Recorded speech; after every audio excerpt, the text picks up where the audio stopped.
Hello အားလုံးပဲမင်္ဂလာပါကျွန်တော် Digital Knowledge Channel လေးကနေပြန်လည်ကြိုဆိုလိုက်ပါတယ် Wow YouTube မှာ monetization ဖို့အတွက် Google AdSense account တစ်ခုလိုပါတယ်အဲ့ဒီ Google AdSense account တစ်ခုကိုဘယ်လိုမျိုးရှောက်ရမလဲဆိုတာကိုဗီဒီယိုလေးနဲ့ step by step အသေးစိတ်ဖွင့်ပြပေးပါမယ်ဗီဒီယိုလေးကတော့နည်းနည်းရှည်ပါတယ်စောင့်ကြည့်မှသာလည်းနားလည်ပါပါ Okay ဗီဒီယိုလေးကအကျိုးရှိတယ်ဆိုတော့ subscribe လေးနဲ့ပြီး like share လေးပြီးကူညီပေးကြဖို့တောင်းဆိုချင်ပါတယ် Okay ဒါဆိုတော့ဗီဒီယိုလေးကိုဆက်လိုက်ကြရအောင်အရင်ဆုံးမိတ်ဆွေတို့ဖုန်းထဲမှာရှိတဲ့ Chrome 3အဟုတ် browser တော့ဝင်လိုက်ပါ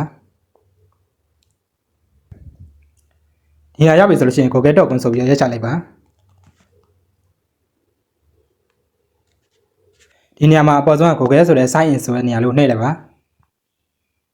ဒီနေရာရောက်ရင်ကျွန်တော်တို့ဖုန်းထဲမှာရှိတဲ့ Gmail account တွေကိုပြပေးပါလိမ့်မယ်ကျွန်တော်တို့ account တွေဖွင့်မှာဖြစ်တဲ့အတွက် sign up for a new accident account ဆိုတာလေးကိုနှိပ်လိုက်ပါ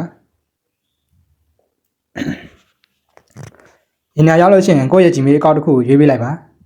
ဒီနေရာမှာကျွန်တော်တို့ website တွေမရှိသေးရတဲ့အတွက်ဒီနေရာမှာအောက်ကစာတန်းလေးကိုမှန်ကြည့်လေးပြပေးလိုက်ပါ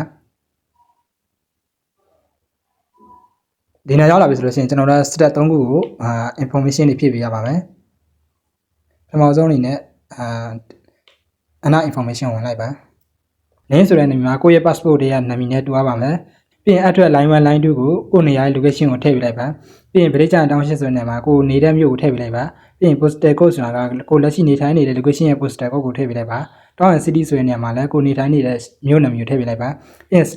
state ကိုနေနေတာဘယ်ပြည်နယ်ထဲမှာလဲကိုနေနေတဲ့ပြည်နယ်တဲကိုပြည်နယ်အမည်ကိုထည့်ပေးလိုက်ပါပြီးရင်အောက်က phone number ဆိုတဲ့နေရာမှာ phone number ကိုထည့်ပြီးအောက်က submit ဆိုတာလို့နှိပ်လိုက်ပါ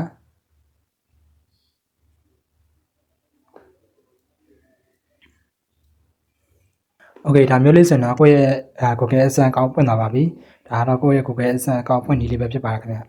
โอเคနောက်ဗီဒီယိုမှာပြန်ဆောင်ကြပါမယ်